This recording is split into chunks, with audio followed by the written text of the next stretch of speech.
So I wanted to show you guys a little Alabama rig setup. I get a lot of questions like, hey, what do you use to throw it? How do you throw it? What A-rig do you use? What baits do you put on it? Because there's a million different options. But this is what I use. So this is a Yumbrella rig. I use the big one. The reason I use the big one, and I like the Flash Mob Junior, it's a smaller version, and those are great, but I feel like those fall apart after a fish or two, they snap, and I don't really like that. So I like going heavier duty, especially if I'm fishing lakes that have a lot of wood and I'm cranking through that wood. So Yumbrella, I'm just using swim baits. I think I got two different kinds on. This one's a Kitech, this one is I don't even know. But just shad color, you know, white and black, really can't go wrong. I like using quarter ounce heads. These are actually a Bass Pro Shop jig head, swim jig head. And they're quarter ounce, but the heavy wire hook, as you can see, this one's kind of bent up. But if you're getting snagged in the trees, you can yank this thing out and you're not bending your hooks and then having to rebend them all the time.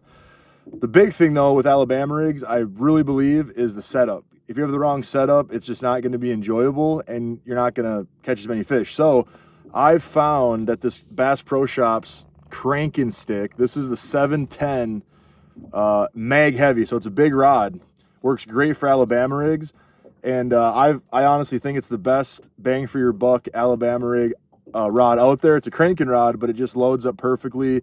If I get a fish on, I don't lose them on this rod, and I love this rod. It's comfortable.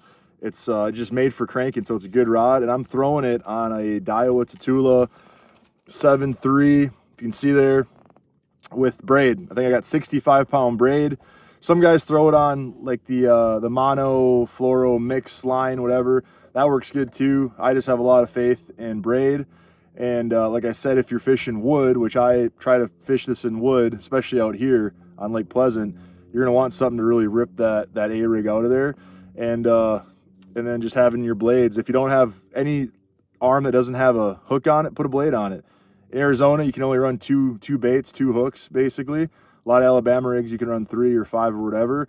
But I take the one hook off and I just put a blade, or even, you know, you can cut a hook off and put a dummy rig.